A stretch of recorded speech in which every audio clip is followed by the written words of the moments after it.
días. ¿Cómo están? Bien, también. ¿Ya desperté? Sí, creo que sí estoy despierta. Sí, muchas gracias. Bueno, el día de hoy se encuentra con nosotros el general secretario Ricardo Trevilla Trejo. Nos va a dar un breve informe del huracán Eric, pero también esta semana se cumplió un aniversario más del plan de N3E. Entonces, también en homenaje al ejército y a este plan tan importante para todo el país y para todo el pueblo de México, también se va a presentar un video especial sobre este plan y además, pues, en reconocimiento del trabajo que las Fuerzas Armadas, particularmente Ejército, Marina y Guardia Nacional, realizaron durante estos días, siempre apoyándonos, protegiendo a la población, y durante estos días en particular del huracán Eric. No sé si se va a conectar finalmente Laura. ¿Sí? Entonces, primero se conectaría Laura, el gobernador de Oaxaca. La gobernadora de Guerrero está en carretera, por eso no se pudo conectar, aunque las mayores afectaciones en este caso fueron en Oaxaca. Entonces se conectan, después estaría el general secretario y después de ello está aquí Marat Bolaños, secretario del Trabajo y Previsión Social, y está también Estefan Fuentes, director general de Previsión Social, y se encuentra con nosotros Salvador Godínez González, de la Alianza Nacional de Trabajadores y Trabajadoras de Plataformas Digitales, y Zaira Garduño, integrante de la Unión Nacional de Trabajadores por Aplicación. Por lo que nos preguntaron ayer, entra en vigor ya la seguridad social para los trabajadores de aplicaciones, y pues Marat nos va a platicar cómo es este proceso, y también pues los compañeros trabajadores que están aquí con nosotros para que puedan explicar la importancia de esta reforma que se presentó el año pasado. Entonces vamos primero, si quieren, con Laura y Salomón Jara. Adelante, Laura. Muchas gracias, Presidenta. Muy buen día para usted, para todos y todas. El día de ayer, Presidenta, se llevó a cabo un recorrido sobre la carretera federal desde Acapulco hasta Santiago Pinotepa Nacional.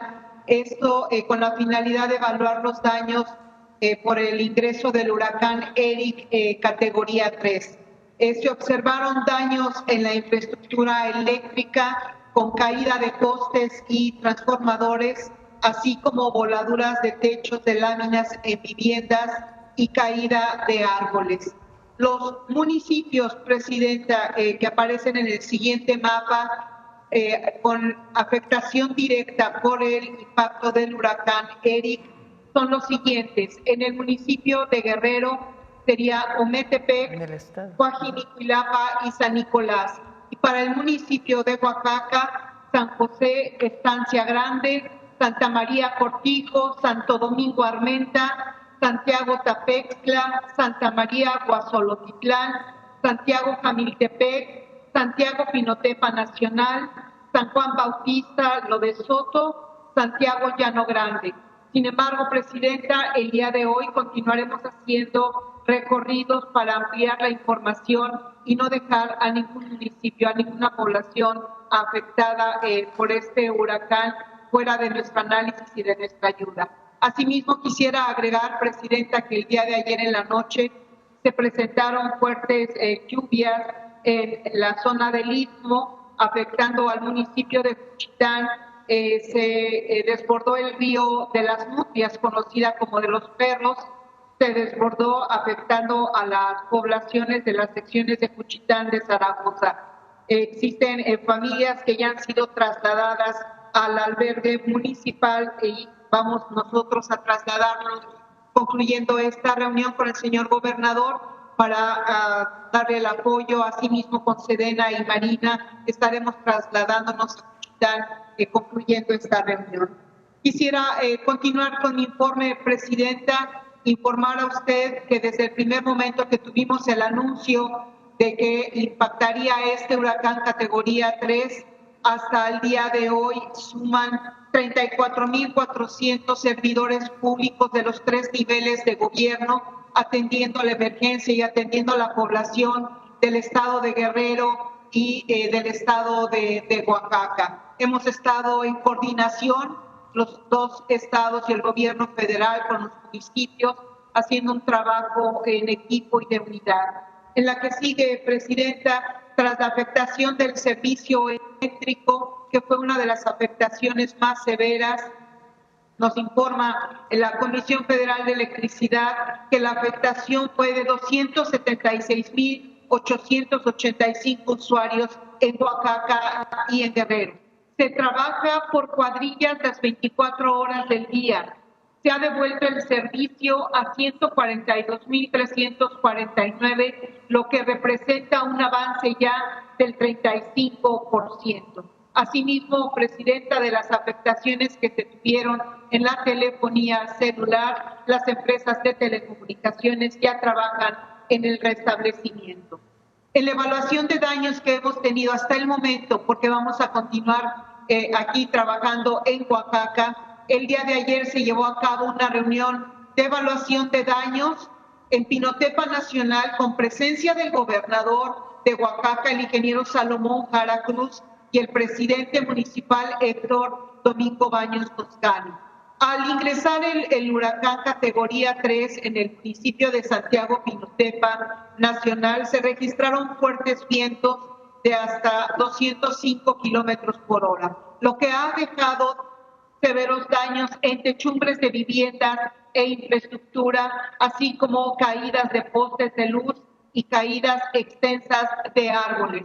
Desde el día de ayer, Presidenta, después del paso del huracán, nos hemos abocado a abrir camino para que llegue la ayuda humanitaria. La Defensa, la Marina, la Guardia Nacional, los gobiernos de los estados, los municipios, CFE, Protección Civil y además Comunicaciones y Transportes, todos abocados a retirar los grandes árboles que se derribaron por este fuerte huracán. Comunicaciones y Transportes reportó algunos cortes totales de circulación en la carretera de Pinotepa Nacional Salina Cruz en el kilómetro 142, además cortes en el kilómetro 142 y 146 de Oaxaca y Puerto Ángel. Ya se está atendiendo estos cortes carreteros. Hay 2 localidades, Presidenta, en Corralero y Collantes, en donde el señor gobernador ha puesto mucho su interés y su atención porque nos han reportado afectaciones en viviendas. Reporta usted que desde muy temprano se trasladaron la Defensa, Marina, el gobierno del Estado y Protección Civil para revisar cuál es el apoyo directo que daremos a la población. Se habilitaron 5 refugios temporales, actualmente se encuentran 46 personas. Asimismo, en Guerrero continúan los apoyos y los recorridos en los 3 municipios en donde hemos encontrado cortes en la carretera, principalmente a la altura de Puente Cayaco y Puente Papayo. Ya está la Secretaría de Comunicaciones y Transportes también atendiendo estos cortes. Y en efecto, verificando y cuantificando las afectaciones a las viviendas por este huracán, afectaciones de techumbre y otros inmuebles, cortes carreteros y, repito, en el retiro de los árboles. Por último, Presidenta, hacer un énfasis muy importante porque sigue activado el plan DN3 y el plan Marina. Ellos desde el primer momento actuaron y han seguido trabajando a favor de la población, limpiando las viviendas que fueron afectadas por la anegación, apoyo para desanegar y limpiar las calles y las avenidas, asimismo como brindar la seguridad a la población y removiendo los árboles y postes caídos. Este sería mi reporte, Presidenta. Continuaremos trabajando a favor de la población. Muchas gracias. Salomón. Muy buenos días, Presidenta. Informarle que efectivamente los municipios que fueron afectados en ocasión del huracán Eric, fueron 39, en la costa oaxaqueña 25, en la Sierra Sur 5, en la cuenca del Papaloapan 3, en el Istmo de Tehuantepec 2 y en la Sierra Norte 3. Pero donde tuvo mayor crisis o afectación más fuerte fue en Tututepec, la villa de Tututepec. Tututepec es un municipio colindante a Puerto Escondido. Este municipio tuvieron afectaciones en Chacagua, Isla, Chacagua, Grúa, así como también San Juanito, la comunidad de Cerro Hermoso. Ayer estuvimos visitando estas localidades. Hay una incomunicación total al acceso de la carretera a Chacagua. Lo mismo ocurrió también en el municipio de Pinotepa Nacional, donde no se puede entrar localidades como Cerro Hermoso, Corralero, Collantes, son comunidades que están totalmente cerradas y que aquí nos está ayudando mucho la Marina, Protección Civil, Gobierno Municipal. Hemos trabajado intensamente para abrir el acceso a estas localidades. También comentarle que por el desbordamiento del río de los Perros, es un río que va de la Sierra Mije, baja hasta el Istmo de Tehuantepec, atraviesa Ciudad de Ixtepec, Xaltepec, Espinal, llega a Juchitán. En esta ocasión fueron desbordados el río y afectó algunas secciones que tiene Juchitán, como la primera sección, la quinta sección, la séptima, octava y novena sección fueron inundados. Pues la totalidad de estas secciones fueron afectados 2,000 viviendas en esta ocasión. Tenemos en este momento 73 personas albergadas en Chitán. Estos son los momentos, las partes más críticas, Presidenta. Y también comentarle que tuvimos pérdidas en el cultivo de la papaya, en Pinotepa Nacional, en Coazolotitlán, Camiltepec. Quiero comentarle también la afectación de limón y algunos lancheros y motores de pescadores fueron también afectados en Puerto Escondido, Puerto Ángel, así como en Pinotepa Nacional. Ese es el reporte que le podría informar, presidente. Muchas gracias. Gracias, Salomón. ¿Está Evelyn o ya no? Todavía no. Bueno, general.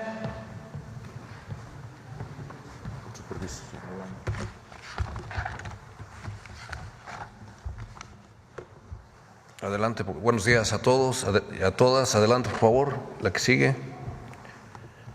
Bien, como el día de ayer, como ustedes bien saben, a las 05:45 horas tocó tierra el huracán Eric y se fue debilitando gradualmente, de tal manera que a las 18 horas del mismo día de ayer se degradó a depresión tropical. La que sigue, por favor. En la fase preventiva del plan DN13 que se aplicó en los estados de Guerrero y Oaxaca, se desplegaron en un primer término los efectivos orgánicos, los que están destacamentados en esos dos estados. En Oaxaca fueron 9,632, en Guerrero 11,876, Chiapas, que también se preveía que pudiera ser afectado, 12,000 elementos. En la Ciudad de México se también colocó en situación de alerta la Fuerza de Apoyo contra Desastres, que es la Reserva Estratégica del Alto Mando y que estaría en condiciones de ser trasladada por vía terrestre o por vía aérea, con un efectivo de 1,334 elementos. De igual manera, estuvo en situación de alerta en Santa Lucía el Batallón de Atención a Emergencias con 597 elementos y la Guardia Nacional con 325, también en condiciones de ser trasladada vía aérea a los estados de Oaxaca y de Guerrero. De igual manera, el 50% de los mandos territoriales aledaños a estos estados estuvieron en situación de alerta. Eso totalizó a 32.397 elementos en condiciones de participar directamente ya en la fase de auxilio. Adelante, por favor. En la fase preventiva del plan DN3C se realizaron las siguientes actividades: se establecieron los centros de coordinadores de operaciones del plan DN3C, se efectuaron reconocimientos terrestres, juntas de coordinación con autoridades civiles, perifoneo en las comunidades cercanas a la depresión tropical y hubo un monitoreo permanente. Asimismo, se preparaban las fuerzas de apoyo contra desastres, como les mencioné. La que sigue, por favor. Ya en la aplicación del plan DN3 en su fase de auxilio, del lado izquierdo vemos las afectaciones que hubo, que de una u otra forma ya las mencionó la Coordinadora Nacional de Protección Civil.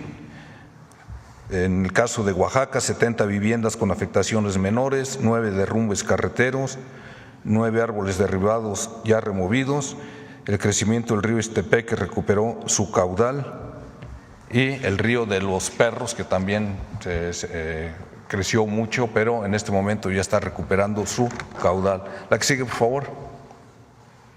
Por lo que se refiere al estado de Guerrero, 55 viviendas con afectaciones menores, 4 socavones, 150 árboles derribados, removidos hasta el momento en un 30%, el desbordamiento del arroyo El Mesón que recuperó su caudal. Ya se han liberado 3 vías de comunicaciones y siguen los reconocimientos terrestres. Por lo que se refiere a las afectaciones en carreteras, también se alertó al agrupamiento de ingenieros por si es necesario trasladar maquinaria desde el sureste, trasladar en camas bajas para apoyar en la recuperación de estos caminos. Adelante, por favor. Previamente a que el huracán tocara tierra, se trasladaron 5,000 despensas y 20,000 litros de agua por vía terrestre. El día de hoy sale también un avión de carga, un Hércules o un avión caza, a trasladar más despensas. La idea sería también apoyar a las comunidades que estén aisladas con helicópteros, 3 helicópteros Mi-18 de la Fuerza Aérea Mexicana.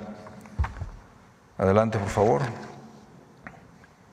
Por lo que se refiere a las raciones calientes en los estados de Oaxaca y Guerrero, se desplegaron, el día de hoy van a desplegar 4 células de intendencia en Chacagua Isla, Chacagua Grúa y Cerro Hermoso, que son las comunidades más afectadas y que se encuentran aisladas. En el caso de estas comunidades se distribuirán 2,000 raciones calientes, es la capacidad que tienen esas 4 células de intendencia, y 6 células de intendencia se desplegarán en Coajinicuilapan, Punta Maldonado y San Nicolás para distribuir 3,000 raciones calientes diarias. En total, la capacidad de estas células, de estas 10 células, estarán en condiciones de repartir 5,000 raciones diarias por cada tercio, desayuno, comida o cena. La que sigue, por favor. También se establecieron 10 albergues en Guerrero y 2 en Oaxaca. Son los que se está apoyando con alojamiento, seguridad, alimentación, atención médica básica. La cantidad de personas alejadas el día de ayer, en el caso de Guerrero fueron 1,591 en estos 10 albergues y en el caso de Oaxaca 210 en 7 albergues que se establecieron en esas comunidades. Adelante, por favor. Gracias. Ahora, el día 17 de junio, el martes pasado, se cumplieron 59 años en que se dio a conocer el plan DN3 a la población. La primera vez en que se aplicó fue en octubre de 1966. Entonces se hizo un video y se cumple un aniversario más de ese gran plan que tiene como finalidad apoyar a la población civil y que forma parte del Plan de Defensa Nacional rector, ahora es el 8, en aquel entonces era el 3, por eso se llama Plan DN3,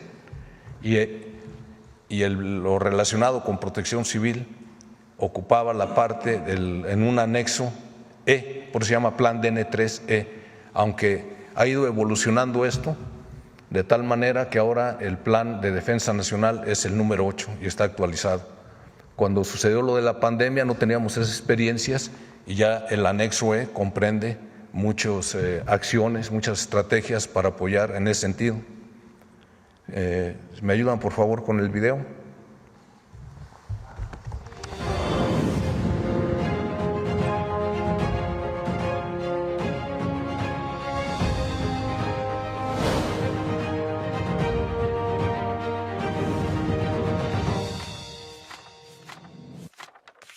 A partir de 1910, nuestro México tuvo un cambio social sin precedentes, la Revolución Mexicana, movimiento que vio el surgimiento de un ejército distinto, un ejército del pueblo, el ejército mexicano, con raíces en las comunidades que le dieron origen y con una esencia profundamente social. Aquel ejército aún incipiente no olvidó el motivo de su creación, lo que se hizo evidente en 1926, cuando las tropas respondieron con solidaridad al brindar por primera vez auxilio a la población civil ante las severas inundaciones que sufrió el estado de Guanajuato, reflejando su espíritu de proteger al pueblo de México.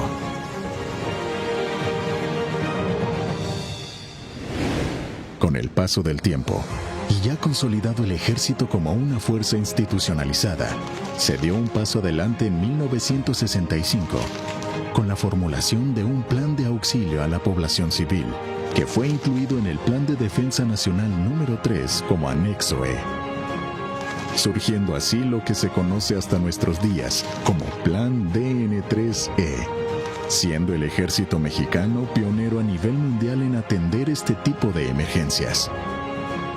Pero fue hasta el 17 de junio de 1966 que la Secretaría de la Defensa Nacional dio a conocer a la opinión pública este plan, por lo que en este 2025 conmemoramos el 59 aniversario de su divulgación y puesta en marcha. Meses después, el 10 de octubre de 1966, el Plan DN3E se pondría por primera vez a prueba debido al desbordamiento del río Pánuco en los estados de Tamaulipas y Veracruz por el paso del huracán Inés, en donde los soldados de México hicieron patente su compromiso con el pueblo. El objetivo fundamental del Plan DN3E es aminorar los efectos de un desastre a través de 3 fases. Prevención, mediante la preparación y planeación para reaccionar en forma oportuna y tomar acciones para controlar riesgos. Auxilio, a través de la búsqueda y rescate de personas a las que se les brinda atención médica, apoyo con albergues y puentes aéreos para el traslado de víveres. Recuperación, mediante la remoción de escombros y reconstrucción de las zonas afectadas para restablecer la normalidad en la vida de las personas. Desde su creación, el Plan DN3E se ha implementado en un sinnúmero de ocasiones en todo tipo de eventos en los que se requirió el apoyo a la población, destacando la erupción volcánica del Chichonal en el estado de Chiapas en 1982, sismo de 1985 en la Ciudad de México, huracán Paulina en el estado de Oaxaca en 1997, erupción volcánica del Popocatépetl en el estado de Puebla en el año 2000, huracán Vilma en Quintana Roo en 2005, sismo de 2017 en la Ciudad de México, la pandemia provocada por el virus del COVID-19 en el año 2020, en la que México no estuvo exento, por lo que el Ejército y la Fuerza Aérea adecuaron sus capacidades para atender y mitigar la contingencia sanitaria. La situación exigió una acción inmediata, reto que la defensa afrontó demostrando su experiencia mediante la reconversión de hospitales, atención masiva de enfermos, establecimiento de puentes aéreos, aplicación de vacunas, seguridad a medicamentos y transporte humanitario de connacionales, entre otras actividades que nuevamente posicionaron a nuestras Fuerzas Armadas como un referente a nivel mundial en la estrategia de auxilio a la población civil.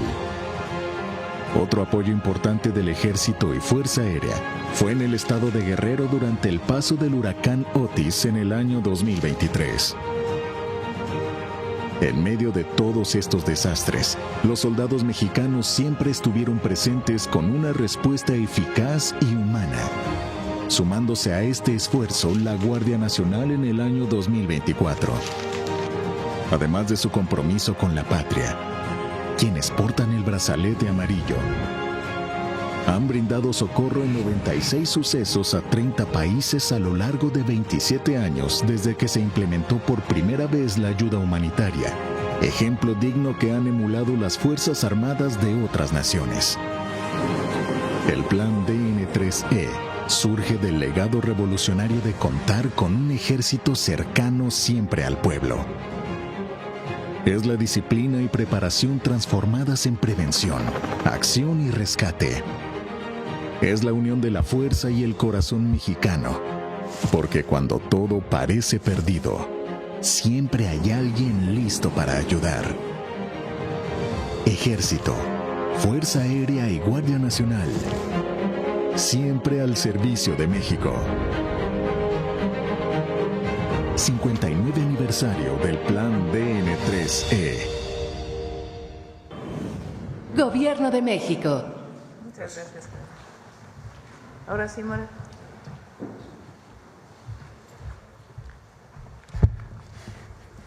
Muy buenos días a todas y todos. Con su permiso, Presidenta, compañeras y compañeros de los medios de comunicación, para informar por instrucciones de nuestra Presidenta sobre los avances que hemos tenido en materia de la reforma a la Ley Federal de Trabajo para la regulación del trabajo en plataformas digitales.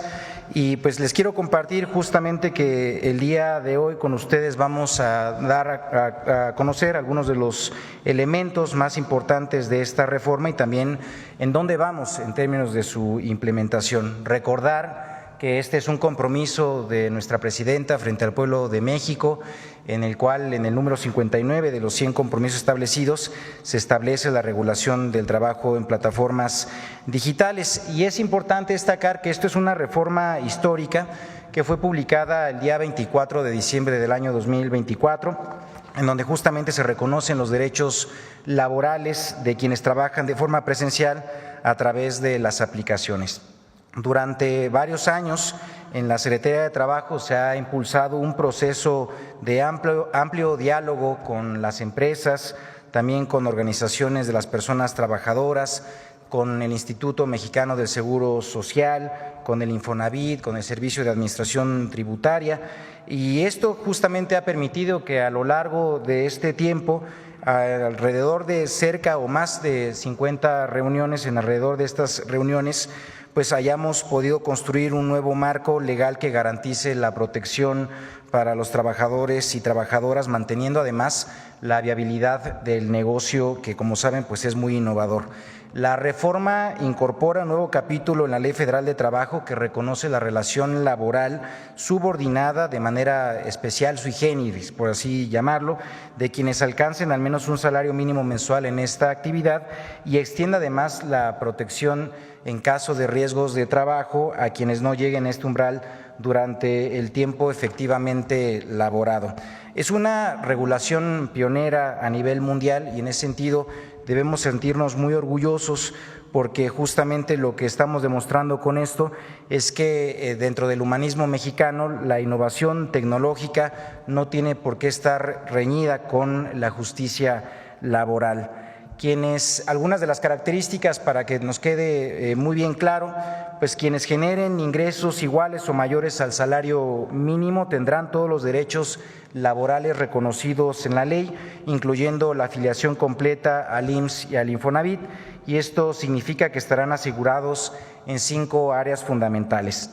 Por caso de riesgos de trabajo, esto es, por si sufren un accidente o enfermedad mientras están trabajando, recibirán atención médica, rehabilitación y, si es necesario, incluso una pensión por incapacidad. También enfermedades y maternidad, otro de los seguros, en donde justamente las personas trabajadoras podrán atenderse gratuitamente en las clínicas y hospitales del IMSS si se enferman o si incluso en el caso de las mujeres o personas estén embarazadas, y también tendrán acceso a licencias con goce de sueldo. Otro de los seguros es el de cesantía en caso de edad avanzada y vejez.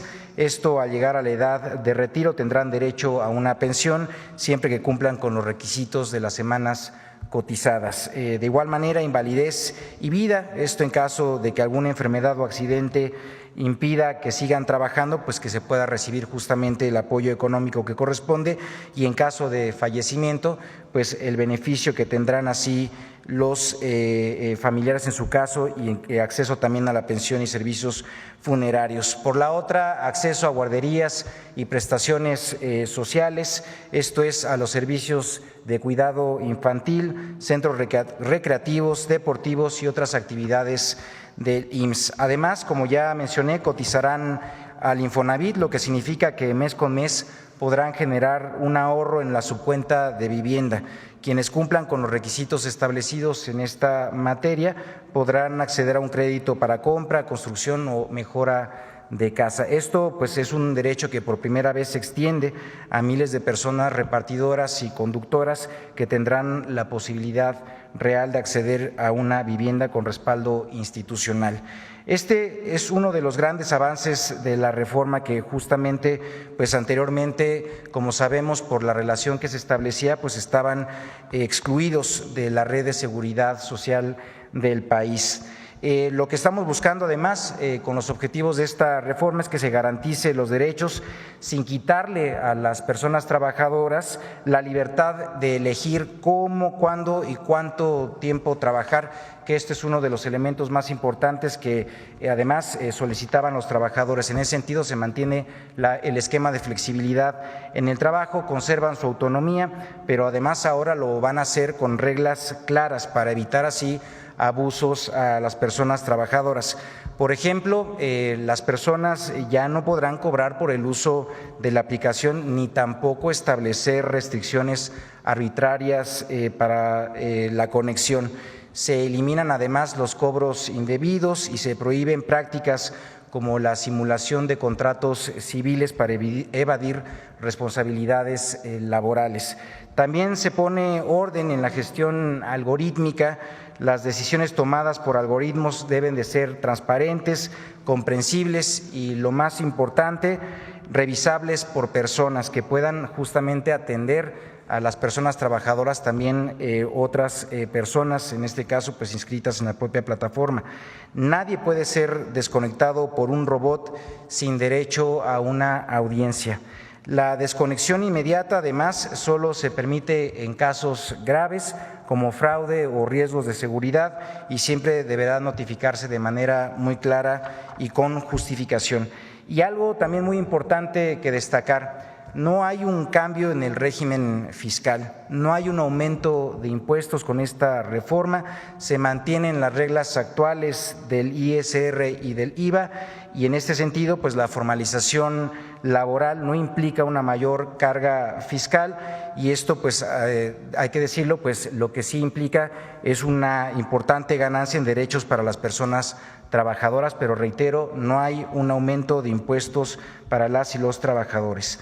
La implementación de la reforma está ya en marcha y se apoya en varios instrumentos que además serán publicados en el Diario Oficial de la Federación. Por un lado, el relativo al Instituto Mexicano del Seguro Social, en donde pues se deben de emitir las reglas, en donde pues va a asegurarse a las personas trabajadoras de las plataformas digitales, y estas reglas pues bueno siempre son con base en lo que se estableció de igual manera en la reforma, en un piloto obligatorio, en donde lo que vamos a hacer es dar un seguimiento pues a toda la operación de los mecanismos de inscripción, de cotización y protección frente a riesgos de trabajo.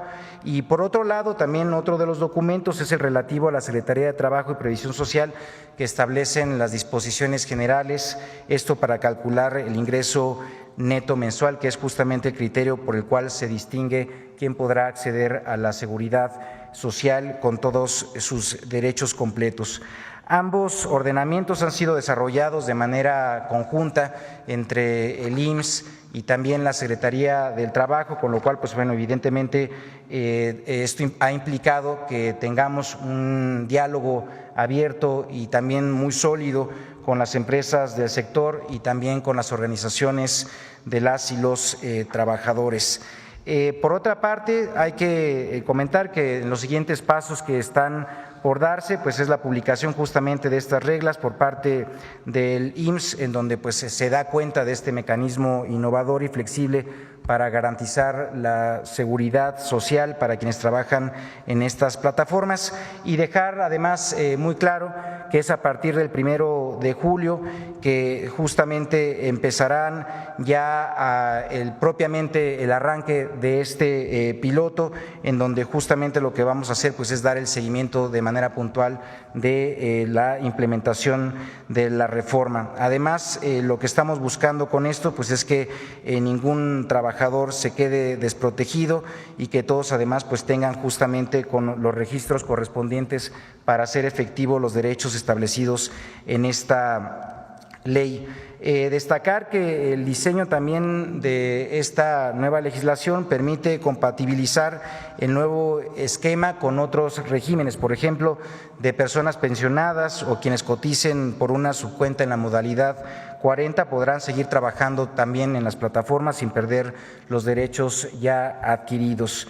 Las reglas, además, destacar que ya fueron aprobadas por el Consejo Técnico del IMSS y bueno, pues esto da cuenta evidentemente de que es un proceso pues ya consolidado.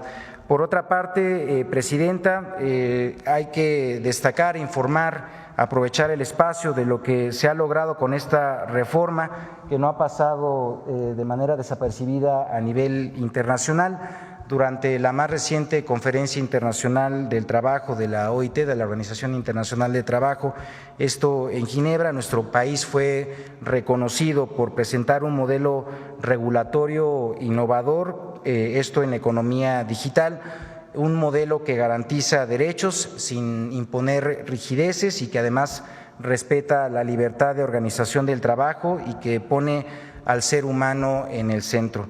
México, como país del sur global, asumió en esta conferencia un papel protagónico en un debate internacional que durante años ha estado marcado por las perspectivas pues, de los países de economías más industrializadas y decirles que a diferencia de otros enfoques que se han centrado fundamentalmente en la clasificación de los trabajadores, la reforma en México no pierde de vista la verdadera oportunidad que representa este proceso, que es la dignificación del trabajo, garantizar derechos y construir un piso mínimo de protección social en el nuevo mundo del trabajo. Y pues destacar que inspirada esta medida en el humanismo mexicano, pues se marca sin duda alguna un importante precedente en donde justo la dignificación del trabajo no puede frenar la innovación y tampoco la innovación puede dejar atrás los derechos de las y los trabajadores y que podemos avanzar además de manera conjunta.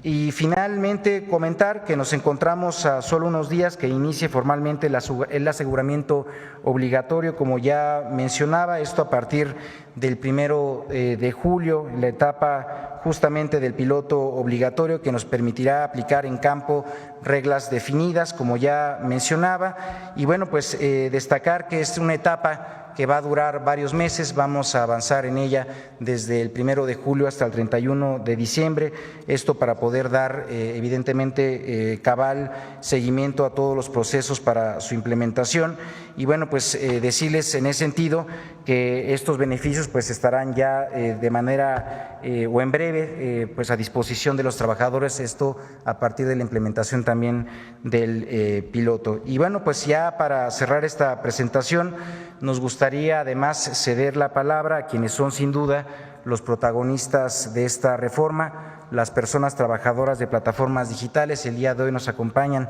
algunos de los representantes, de las representantes, y que decirles que nos da muchísimo gusto porque fue a través del diálogo, de los comentarios, de las reflexiones, de también los planteamientos sobre las necesidades que se tienen en este sector que se construyó esta propuesta. No fue una propuesta en ese sentido construida desde el escritorio, sino también, como les digo, a partir del diálogo de las personas que día con día se movilizan por la calle para poder con ello pues tener un ingreso que les permita construir una vida con bienestar. Y bueno, pues les presento en ese sentido a Shaira Garduño Tobar y a Salvador Godínez González, representantes de las personas trabajadoras, quienes compartirán también su visión sobre lo que esta reforma representa y cómo puede mejorar la vida de cientos de miles de personas que desarrollan en estas actividades.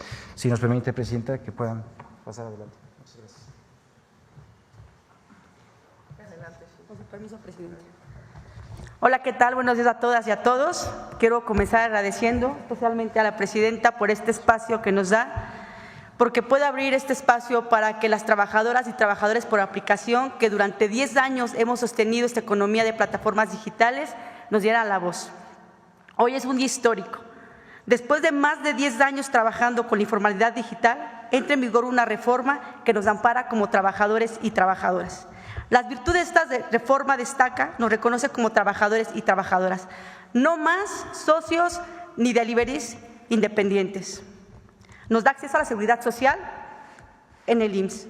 Podremos tener un mejor futuro no solo como trabajadores, también para nuestras familias. Nos garantiza la estabilidad laboral. Ya no más desconexiones, ni bloqueos de cuentas, ni siquiera seremos ya más trabajadores desechables para las aplicaciones. Nos protege frente al algoritmo. Ahora podremos saber bajo qué directrices se maneja el algoritmo, cómo nos penaliza, cómo nos llega a dar bonos y a quitar estos mismos bonos. Tenemos que conocer las reglas del juego cuando somos trabajadores. Algo muy fundamental que garantiza la libertad de asociación. Hoy podremos organizarnos para demandar nuestro trabajo y poder mejorarlo mediante la organización sindical. Este avance no solamente es importante para México, también lo es para América Latina y el mundo. En la Organización Internacional del Trabajo, la OIT, se discute un instrumento sobre plataformas digitales global y la experiencia mexicana es un referente internacional. Nuestra lucha está ayudando a subir los estándares de millones de trabajadores de plataformas digitales. Sabemos que algunas plataformas han reaccionado desinformando, haciendo campañas para que los trabajadores y trabajadoras no quieran esta ley.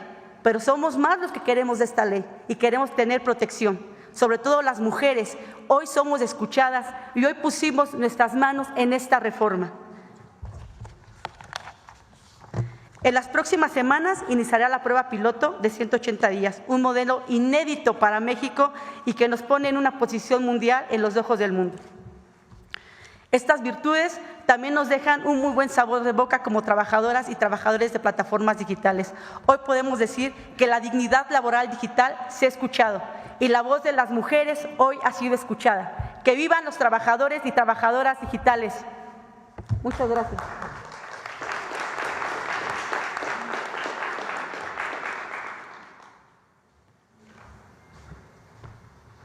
Con permiso, Presidenta. Muchas gracias a todos por este espacio. Quiero agradecer a nombre de todos los trabajadores de plataformas digitales por haber sido escuchados. Desde el 2018, cuando inició la administración del presidente Andrés Manuel López Obrador, le hicimos llegar una carta petitoria para que nos ayudara. Y gracias por darle seguimiento a este proyecto tan importante que beneficia a muchísima gente. Pero sobre todo también a la Secretaría del Trabajo y Previsión Social, que hicieron un esfuerzo tremendo por escuchar a todas y todos para que se hiciera realidad. Prácticamente se pusieron a repartir y a conducir para entender perfectamente nuestro trabajo, y ya el secretario ya resaltó las bondades de esta reforma, que son muy importantes, pero con lo que nos ha llegado y lo que ha hecho que todos los trabajadores de plataformas digitales abracemos esta esta ley es la flexibilidad laboral, que hoy contamos con ella, pero sobre todo combatir la violencia laboral en el tema de la tasa de aceptación y de cancelación que prácticamente a todos nosotros y nosotras nos mantiene con un estrés, porque si cancelamos viajes nos pueden quitar la cuenta. Eso es muchísimo el logro que se ha hecho y les agradecemos mucho ese esfuerzo tan tremendo que se ha hecho. Es importante también para que esta reforma no solo sea reconocida a nivel nacional, sino también a nivel mundial. Es importante que tomen en cuenta el 100% de nuestro salario para cotizar en el IMSS y como debe ser. Nosotros como trabajadores pagar el ICR y a las patronales como corresponde pagar el IVA. Eso es lo que queremos y buscamos. Y con esto cierro diciendo que por ser un trabajo especial también, ya lo comentó el secretario Madar Bolaños, que es un trabajo que nos beneficia a todas y todas. Muchas gracias, les agradecemos este espacio y gracias por esta importante reforma.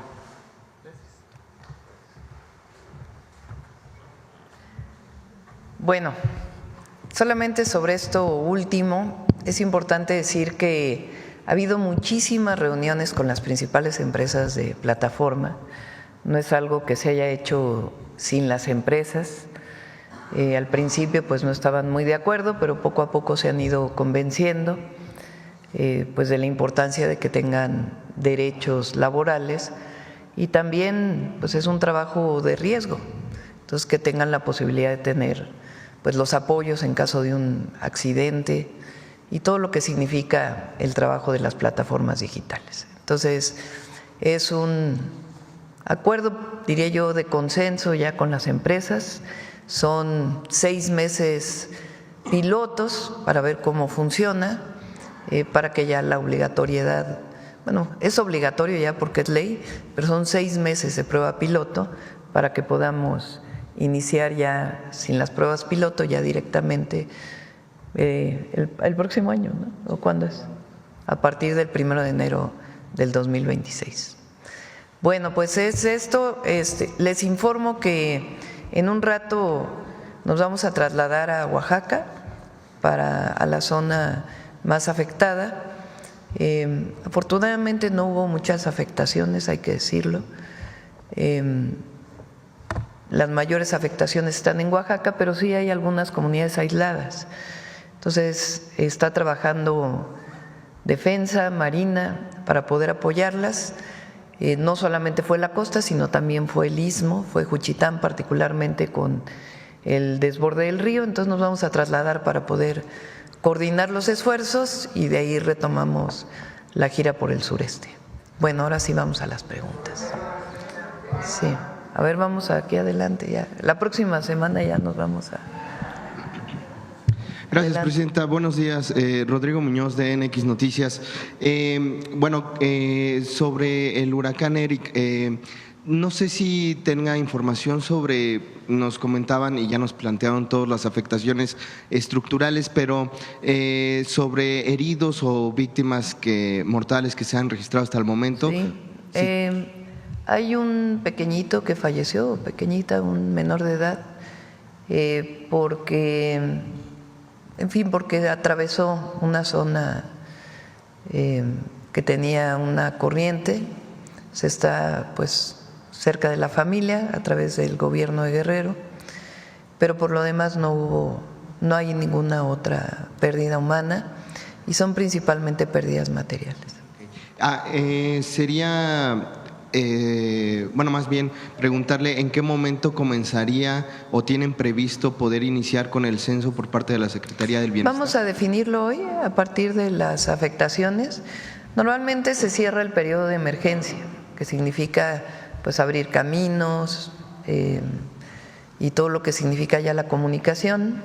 la disminución de las aguas, particularmente en Juchitán, y a partir de ahí pues ya iniciaría el censo por parte de la Secretaría de Bienestar. Okay. De todas maneras ya hay apoyo de despensas y de alimentación, como lo mencionó el general secretario. Presidenta, nada más para cerrar rápido este tema, entonces se desplaza a Oaxaca, pero retoma la gira del sureste. Retomamos la gira más tarde, si nos da tiempo ya hoy Quintana Roo, que llevamos hoy, ya más noche, y después Yucatán y Campeche. Perfecto, gracias. Ahora, pasando al tema precisamente de la ley de plataformas digitales, preguntarle, estos 6 meses de prueba piloto, ¿qué implicarían? Es decir, para el 1 de enero, ¿qué es lo que entonces podría cambiar? ¿Cuáles son las cosas que podrían modificarse ya para el 1 de enero? Como bien mencioné, pues esto implica la implementación de la reforma, pues un importante reto para todos, para poder a través de todos los mecanismos tecnológicos dar seguimiento justo pues a los ingresos de las personas que van con ello cumpliendo con los requisitos.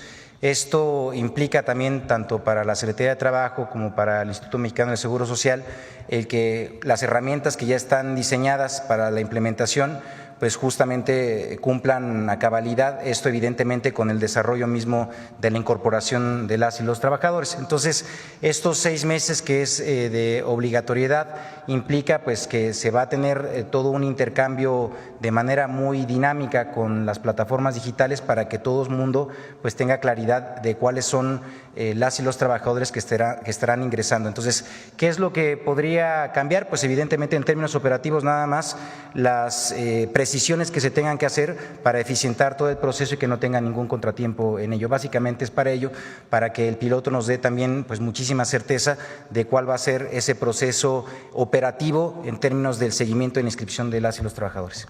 Perfecto, gracias secretario. Presidenta, ahora si me lo permite cambiar un poco de tema, en Estados Unidos pues continúan estas protestas y también las redadas por parte del ICE del gobierno estadounidense, ahora concentradas también en ciudades como Hollywood, por ejemplo, lugares como Hollywood. Y preguntarle, no sé si tenga un balance de nuevos connacionales, más connacionales que hayan sido detenidos por estas redadas allá en Estados Unidos. En o cómo total, desde el inicio son 255, ¿verdad? 200. Perdón, es que ayer fueron 55 personas. Son 222 connacionales. El día de hoy…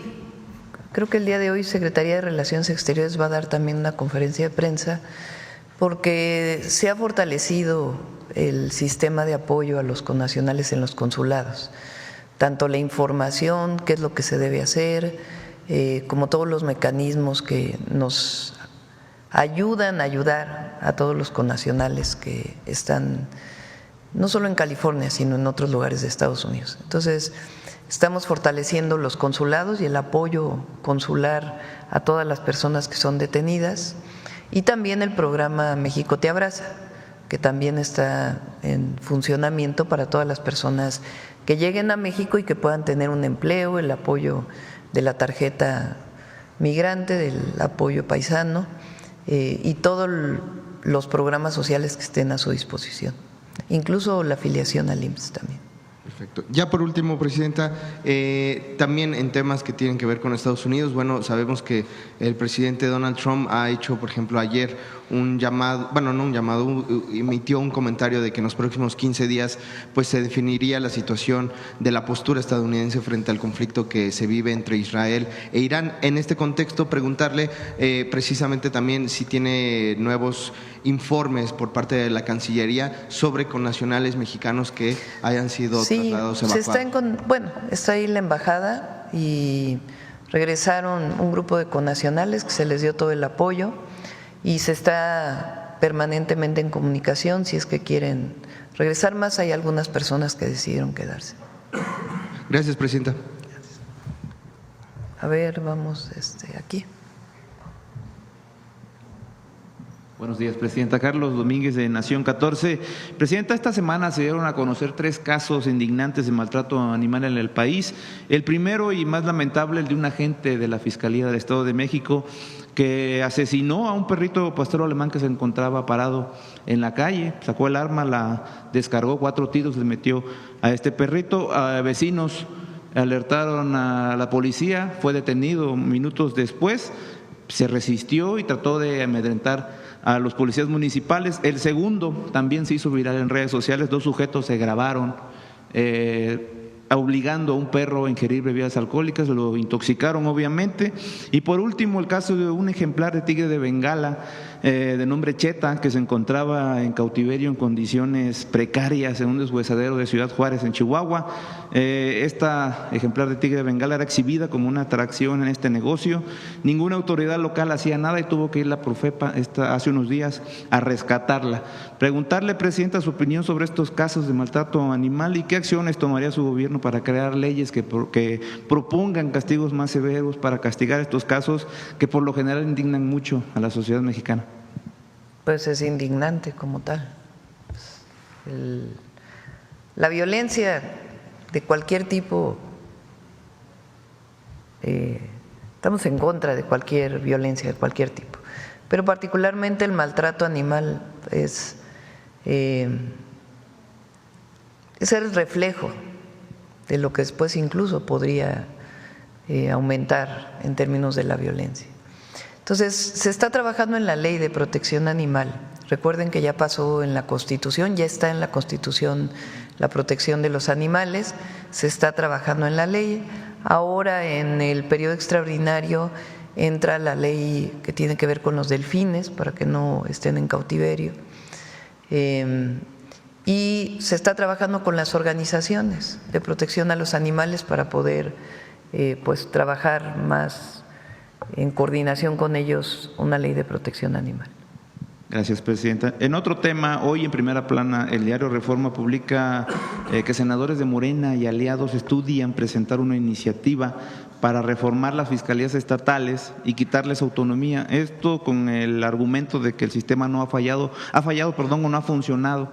La reforma propondría volverlas a poner al mando del Ejecutivo Estatal. Preguntarle si tiene información sobre esto y si de ser esto verdad, ¿está usted de acuerdo en estas reformas, Presidente? No es una propuesta del gobierno. No. Es evidente que tiene que analizarse la autonomía de las fiscalías, cómo ha funcionado. Evidentemente, pues ya en algunos estados ya tiene más tiempo. A nivel federal, pues desde el 2019, entonces pues tiene que analizarse, pero no es una propuesta del gobierno federal para poder quitar la autonomía a las fiscalías. Pero estaría de acuerdo en que se analice entonces, para ser más claro. Pues hay que analizar, ya pasó la reforma al Poder Judicial y que entre otras cosas pues hay que analizar la función de las fiscalías y cómo han funcionado, pero no hay ninguna propuesta nuestra que tenga que ver con quitarles la autonomía. Perfecto, Presidenta. Y en un tema deportivo, la semana pasada estuvieron aquí afuera directivos y jugadores del Club de Fútbol Toros Neza con la intención de buscar arraigo en el municipio de Nezahualcóyotl, donde son originarios, para poder ayudar a jóvenes talentos futbolísticos, obviamente, locales. Piden su intervención con la gobernadora del Estado de México, Delfina Gómez, para que les permita entrenar y jugar en el estadio Neza. ¿Qué les respondería, Presidenta? Bueno, pues tienen que tener reunión con la gobernadora. Vamos a ayudarles pues ahí a que puedan tener una reunión. No sé cuál es la razón por la que no estén entrenando. Hay que preguntarle al presidente municipal también. Pero bueno, pues les ayudamos ahí a que tengan una reunión. Gracias, Presidente. Y ya por último, desde hace varias semanas aquí el compañero Marco Olvera nos debió un desayuno. Hoy se nos va a cumplir aquí a los reporteros, nos trajo barbacoa de Hidalgo y me pidió que le dijera que si su agenda se lo permite, está usted cordialmente invitada gracias. también. Muchas gracias. Gracias, Presidente. Adelante. Vamos a ver acá.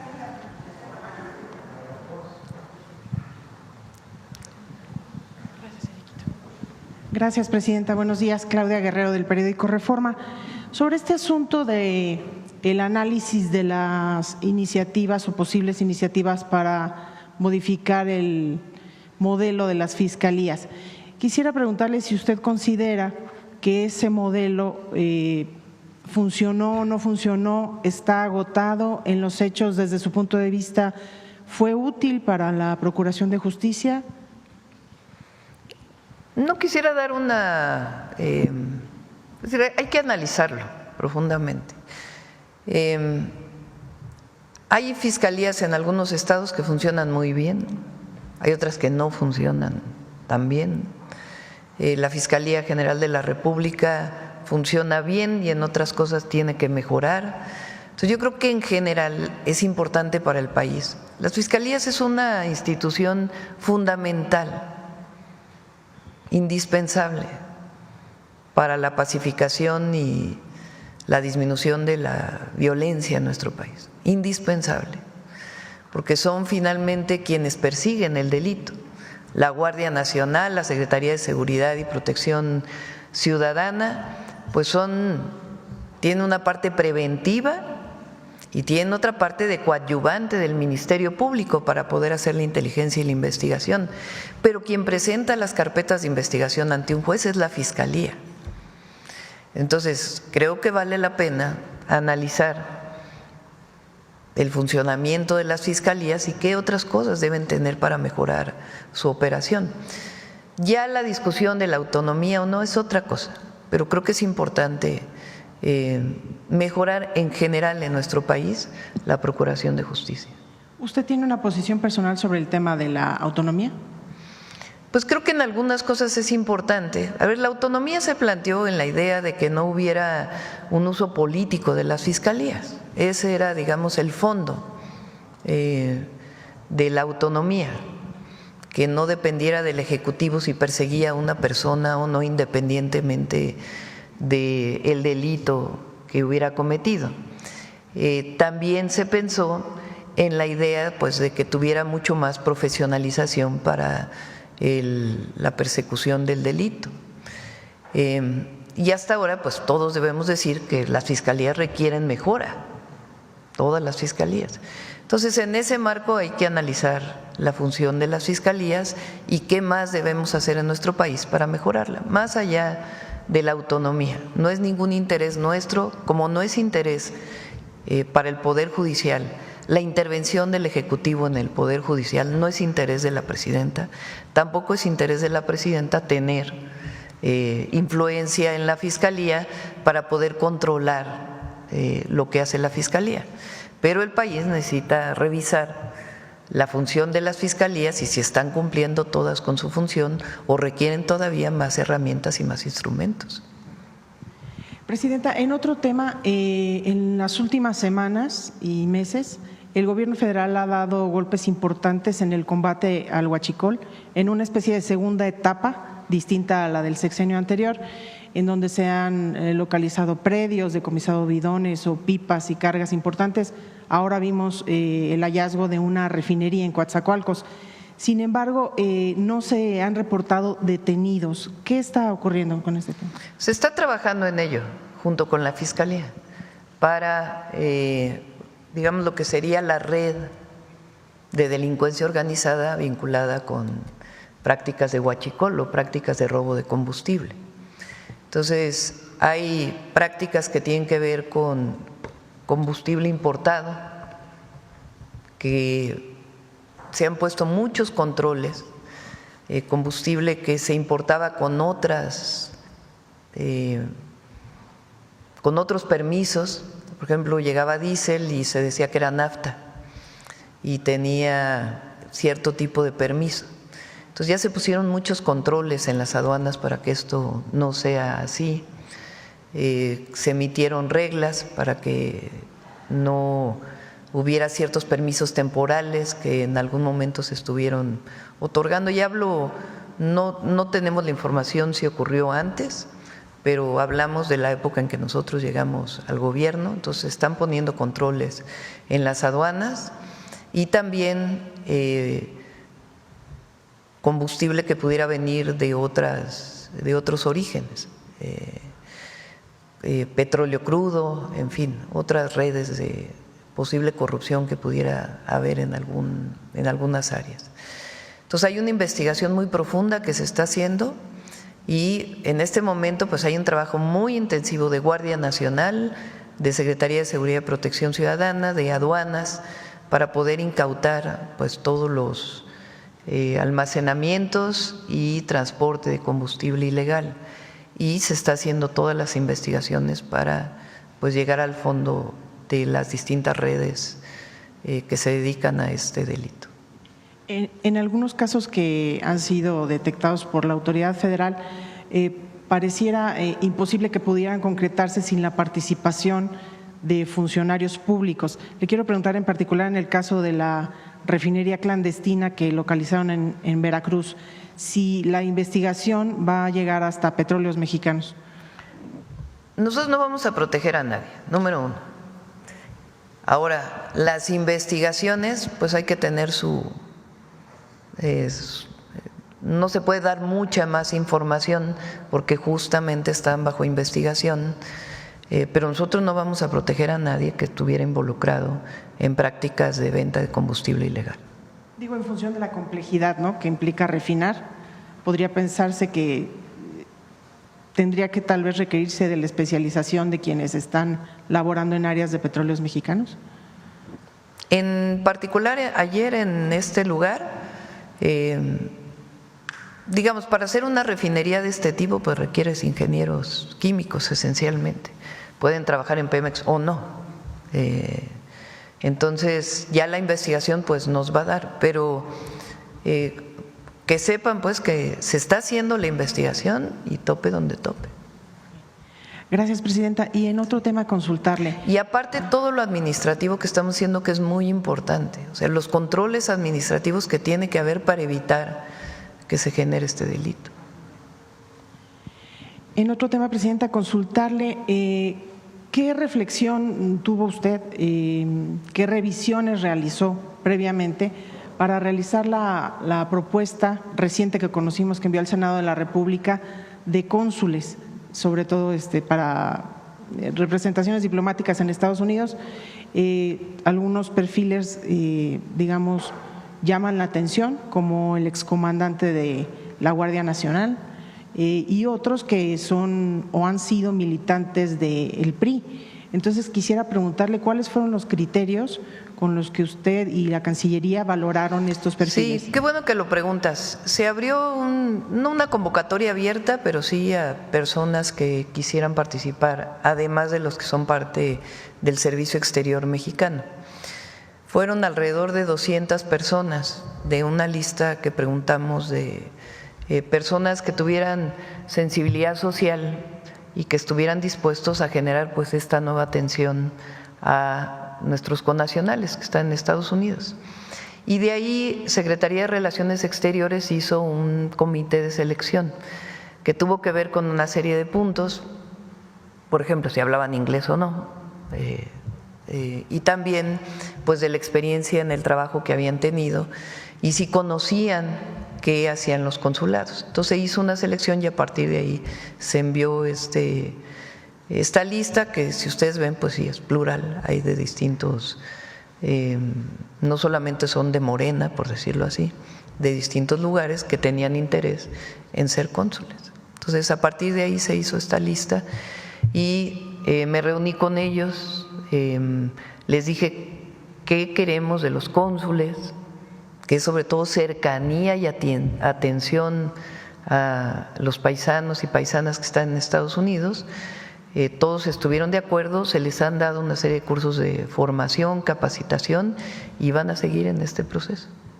¿Qué respondería a quienes han realizado críticas sobre estas propuestas y han hablado incluso de una especie de pago de favores a priistas y expriistas? Pues miren, si hubiéramos propuesto otras personas también nos hubieran criticado.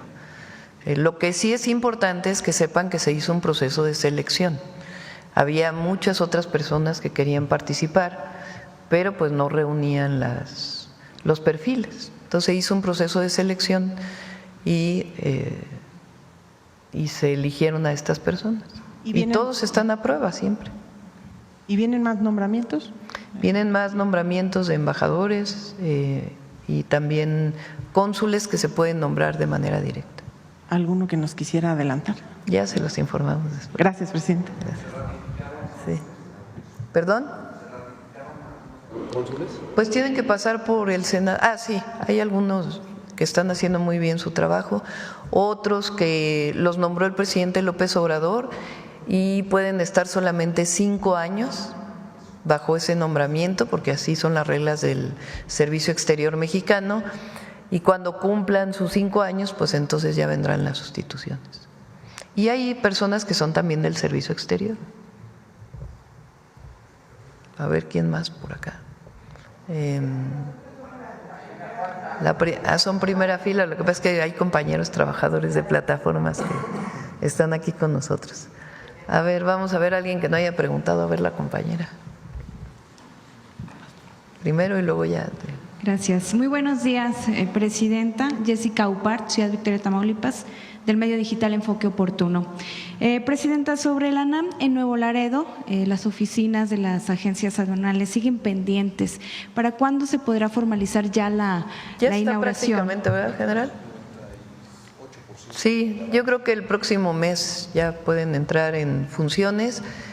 Rafael Marín ya hizo una invitación a todos los que quieran trabajar allá, ya están seleccionados, entonces ya muy pronto va a estar en operación.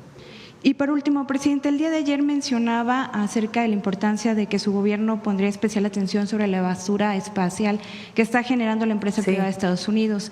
¿Qué medidas estratégicas y acciones legales va a implementar su gobierno para responsabilizar a la empresa? Nos vamos a reunir el equipo con las distintas instancias. Hay temas desde que está muy cerca de la frontera con México, temas de contaminación de río, otras formas de contaminación, temas de seguridad. Entonces nos vamos a reunir para hacer una evaluación general y a partir de ahí pues ya presentar al gobierno de Estados Unidos, si es el caso, pues lo que debería de cumplir en términos de las normas internacionales. ¿En cuánto tiempo podríamos? Yo creo que la próxima semana nos reunimos con el gabinete para ver este tema. Ayer me mandó una nota muy larga la secretaria Alicia Bárcenas sobre el tema de contaminación, pero vamos a presentar ya un análisis global de esta situación. Gracias. A ver, vamos acá, Veracruz. Después de tanto insistir. Muchas gracias, presidenta. Buenos días. Soy Olga Ojeda Lajud, corresponsal de Imagen de Veracruz y Diario del Istmo. Me gustaría primero hacer unas puntualizaciones sobre las plataformas, si me lo permite el secretario, porque muchas veces algunos operadores de plataforma trabajan para 2 diferentes compañías. En este caso, ¿quién va a ser el patrón? Y por otro lado, son 2 aclaraciones. Y por otro lado, usted ya mencionó que no va a haber aumento en los impuestos. Sin embargo, ya los patrones tendrán que pagar el IMSS, si eso no se va a traducir en elevación de costos para los usuarios. Bien, pues justamente lo que hay que destacar es el modelo flexible que tiene el trabajo en las plataformas digitales. Mencionaba yo que son las y los trabajadores los que siguen eligiendo los tiempos de conexión, los días de conexión e incluso las plataformas de conexión. Y quienes en este caso, las plataformas que van a cubrir las cuotas correspondientes para la inscripción del seguro social es en donde el trabajador logre el salario mínimo.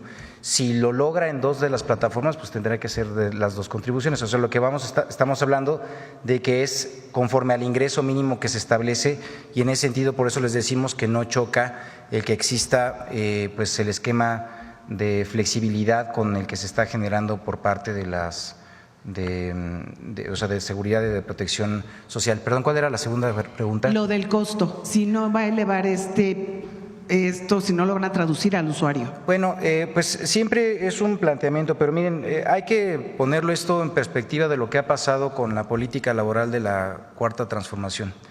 En su momento, cuando vino la implementación del aumento salarial, se hablaba de que iba a haber un aumento de inflación y que esto pues iba a empujar incluso pues carestía, ¿no?, desempleo. Y pues esto no pasó.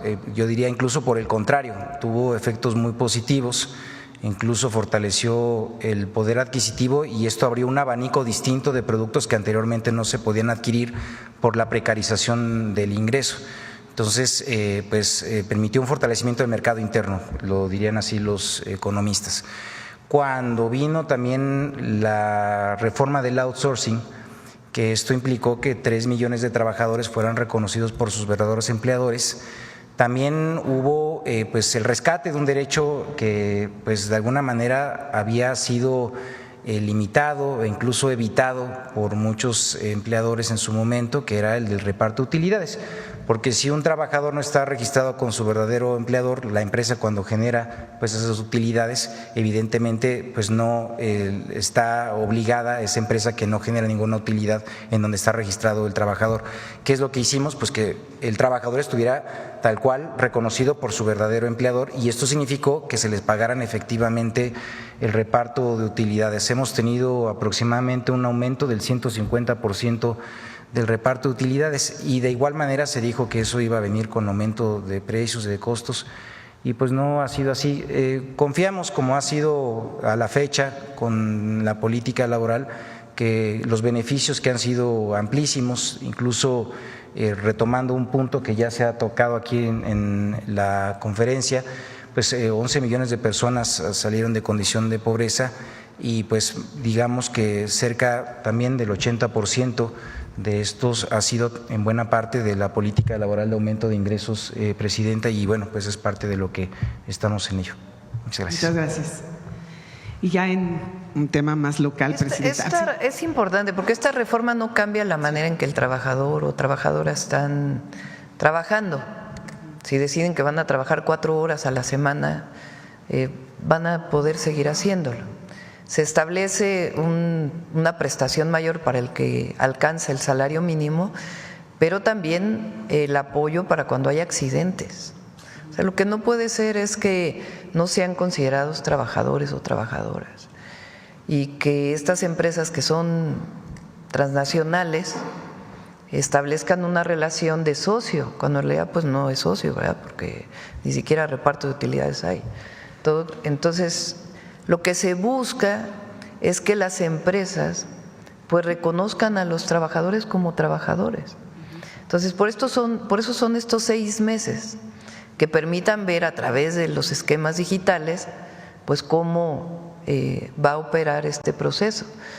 Entonces, no tienen por qué temer los trabajadores de que van a perder su empleo, no lo van a perder. Al contrario, lo que estamos buscando es que tengan las prestaciones mínimas que debe tener cualquier trabajador, que además es un trabajo de riesgo, porque están todo el tiempo en la calle, muchos de ellos en motocicletas, que es muy riesgoso, y que haya un reconocimiento por parte de la empresa, pues de lo que tienen que aportarle al trabajador. No, y ahora me queda claro que trabajen para 2, 3 plataformas, si cumplen con sí, no pasa nada. O sea, no les la afecta. flexibilidad que tiene el trabajo del repartidor o repartidora la van a seguir teniendo. Así es. Por eso son 6 meses para poder ajustar los mecanismos digitales que permitan garantizar el cumplimiento de la ley y que las y los trabajadores se sientan seguros y que las empresas también, pues, reconozcan su responsabilidad y permitan pues que las ganancias que tienen, que son muy amplias,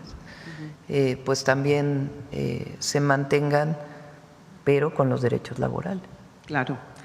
Y ahora en un tema más local, Presidenta, bueno, entre las detenciones que continúan en Estados Unidos por parte del ICE, tenemos el caso de 14 veracruzanos de la comunidad zapoteca. No sé si tiene usted información sobre este caso. Preguntamos a Relaciones Exteriores, no tengo en este momento la información. Me pasan todos los días un reporte de las personas que han sido detenidas, en qué circunstancias están. Hay que decir que los consulados tienen como lineamiento que tienen que ir por lo menos una vez al día a los centros de detención que les corresponden al consulado para poder informarse de manera directa cuántas personas están detenidas, en qué situación están, que puedan hablar con ellos para darles toda la asesoría consular que se requiere. En algunos casos, la propia ley de Estados Unidos permite, sobre todo aquellos que llevan más de 2 años, les permite mucho mayor protección.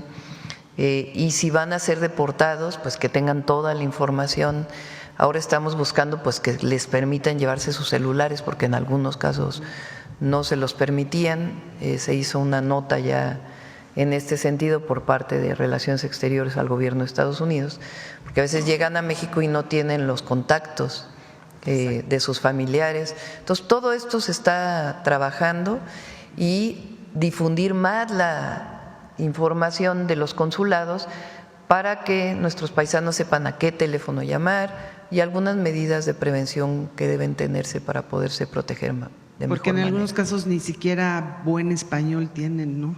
Sí, también ¿cómo es este caso? Hablan alguna lengua, como este caso el zapoteco. Entonces el consulado tiene la obligación de darles todo el apoyo a través del INPI. Si no hay nadie que hable el zapoteco, por ejemplo, en el consulado, pues a través del INPI se tiene todo el apoyo para que puedan dirigirse de manera telefónica para que pueda haber traducción. Y otro caso, brevemente, fíjese que en la zona de Alvarado, bueno, en el espacio de lo que es Alvarado, como Mata de Uva y Las Barrancas, el mar ha ganado mucho terreno e incluso derribado ya algunas viviendas. Los pobladores de esta zona dicen que se debe a los cambios de la corriente que generó la ampliación del puerto de Veracruz, pero la ampliación que se hizo en el sexenio de Peña Nieto. Entonces, y hay unas escolleras que se hicieron para la escuela naval. Bueno, lo que piden es si es posible que se pueda evaluar la situación que está afectando a esta región. Sí, le pedimos al secretario de Marina que lo si pueda pueden revisar. tomar cartas en el. Y ya por último, Presidenta, en la zona de Coatzacoalcos, volvemos en la parte de los químicos, hay olores verdaderamente fétidos, están ya causando, la población habla de olores químicos que están afectando a la población con irritaciones de ojos, gargantas, además náuseas, vómitos. Esto ya lo han reportado, se ha documentado la muerte de mascotas, de hospitalización de menores en algunos centros de salud. Incluso antier bloquearon la carretera Costa del Golfo debido a que ninguna autoridad, ni municipal, ni estatal, ni federal, en el caso de Pemex, han informado lo que realmente está ocurriendo.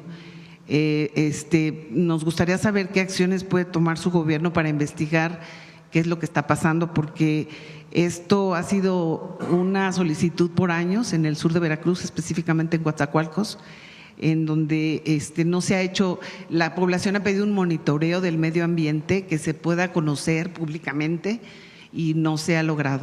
Le pedimos a la secretaria Alicia Bárcenas que pueda ayudarnos y a Pemex. Sí, muchas gracias. Bueno, una pregunta más, porque nos vamos pronto. A ver, ¿quién no ha preguntado? ¿Quién no ha preguntado?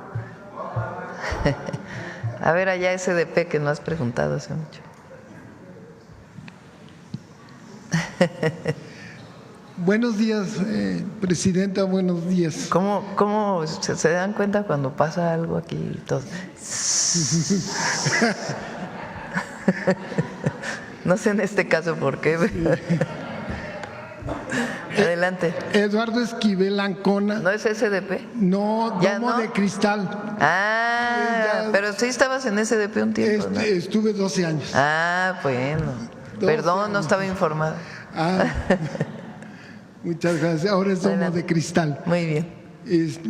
Una pregunta, he hablado con varios repartidores de los medios digitales y lo que les asustan más es que no están bien informados de cuánto va a ser la cuota del Seguro Social, qué porcentaje va a ser. Esto es lo que… Y hay gente que les está diciendo, no, es que te van a quitar muchísimo lo están mal informando para que no quieran aceptar esto. Y pues yo lo que les decía, pues van a tener seguro social, si tienen un accidente van a poder ir a algún lugar que los atiendan con más eficiencia que yéndose a privados o al bienestar. Ese es por un lado, y por otro preguntarle esto, ya que están en el seguro social, aspirarían a un fondo de pensión, a que tengan igual pensión. Que cualquier trabajador del Seguro Social, que conforme va cotizando, pues tiene derecho a todo lo que significa ser derechohabiente del IMSS. Pues esto no lo sabían y sí, yo creo que esto es una buena alternativa. Infonavit también. Infonavit. Sí. Entonces, todos ellos van a tener todas las prestaciones que se tienen para… ¿Quieres comentar sobre el ingreso, Marat? Sobre el ingreso, si tiene afectaciones al ingreso.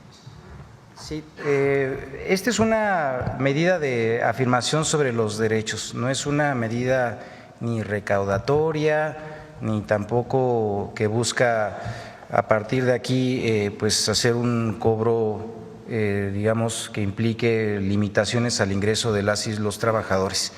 México además tiene una política en términos de seguridad social progresiva. En ese sentido, pues tiene mayor obligación de cobertura el empleador que el trabajador. En este caso, los trabajadores en México pues contribuyen para su seguridad social en términos generales con alrededor del 2.5% del ingreso recibido. Entonces, pues esto evidentemente es parte de la estimación que cada trabajador aporta por todos los seguros, derechos y beneficios que tiene la seguridad social.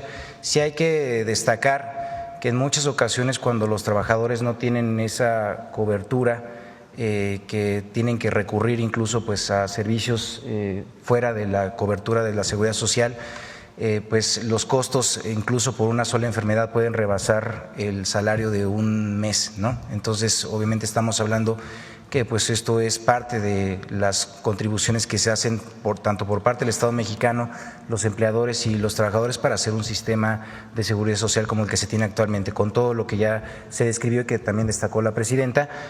Son trabajadores que en ese sentido gozarán de todos y los plenos derechos que por ley corresponden, entre ellos también el derecho a la pensión en caso de cesantía y vejez. Entonces, pues comentarles que en ese sentido pues tendrán ese respaldo a partir de su incorporación en este esquema de formalización.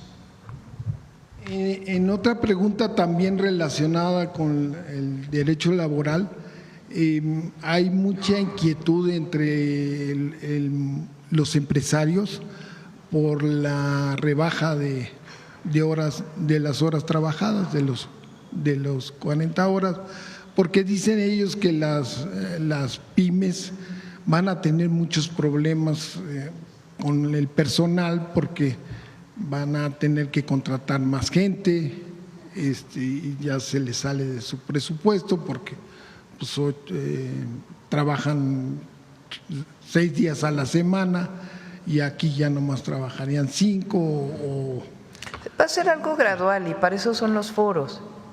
No se trata de imponer nada ni de que sea de un día para otro. Entonces, los trabajadores de la manufactura, los trabajadores de los servicios y los empleadores van a estar en las mesas de trabajo. Entonces, evidentemente no se trata de afectar la situación económica, sino sencillamente de mejorar las condiciones y una demanda laboral que existe de trabajadores de hace mucho tiempo. Pero la idea son mesas de trabajo. Fíjense, los aumentos al salario mínimo, la reforma del outsourcing, el incremento de pensiones, todas las reformas laborales que ha habido han sido en mesas de trabajo con los empleadores. No ha habido nada en donde se haya hecho una imposición de un día a otro, sino realmente en un diálogo, incluso de las plataformas digitales, que al principio las empresas no estaban de acuerdo y después pues se han ido convenciendo de esta necesidad. Entonces, en todos los casos se busca un diálogo franco, abierto, siempre pues buscando el beneficio de los trabajadores. Le agradezco mucho. Bueno, vamos a cerrar porque nos vamos a Oaxaca. Justo vamos a determinar, probablemente vayamos a Pinotepa, pero no tengo la certeza. Les informo en un rato a través de las redes sociales dónde vamos a estar. Vamos con Suave Patria para cerrar.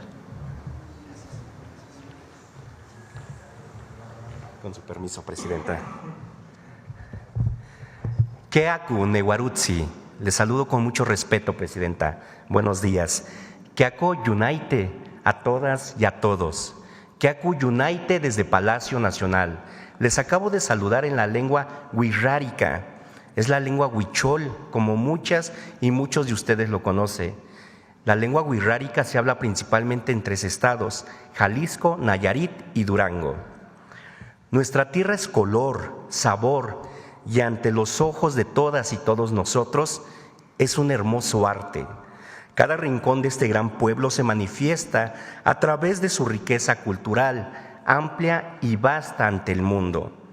Dentro de esta riqueza cultural existe un lugar donde tienen el arte de transformar y dar forma a nuestra madre tierra en hermosas artesanías vivas. Para saber un poco más a lo que me refiero, y desde el hermoso estado de Jalisco, con su permiso, Presidenta, les compartimos la siguiente cápsula. En el corazón de Jalisco se encuentra Tonalá, la cuna de la alfarería mexicana. Un municipio donde el barro guarda la memoria de una tradición milenaria nacida del encuentro entre los saberes prehispánicos y las técnicas españolas. Es una herencia viva que hasta hoy sigue moldeando identidad en cada pieza hecha a mano. Yo inicié a la edad de 12 años en el taller familiar de mis padres, viéndolos trabajar y viendo cómo se preparaba todo el proceso del barro. Durante tantas generaciones se ha transmitido el oficio. Ahorita nos toca a esta generación trabajar, pero estamos aquí gracias a lo que nos dejaron nuestros antepasados. Me enseñaron a tenerle paciencia, dedicación, amor, para poder plasmar en él un sentimiento que trae uno como artesano. Entonces, cada pieza lleva un pedazo de nuestra vida, de nuestros sentimientos, de nuestros momentos, de nuestros conocimientos. Ahí van en esa pieza. Creo que en cada pieza tratamos de plasmar lo que es Tonalá. Y eso es parte del encanto del oficio de ser artesano. No todo termina en el horno. Hoy, cientos de artesanos defienden una herencia viva que les permite expresar emociones, historias y raíces en cada una de sus obras. Y experimento varias emociones: felicidad, melancolía y sobre todo el poder demostrar con mi trabajo y mostrarlo al mundo. Y me llena mucho de satisfacción. Tonalá desde siempre se ha conocido por la tradición alfarera, entonces yo pienso que está a salvo la tradición, porque hay muchas semillas que van a germinar en algún momento.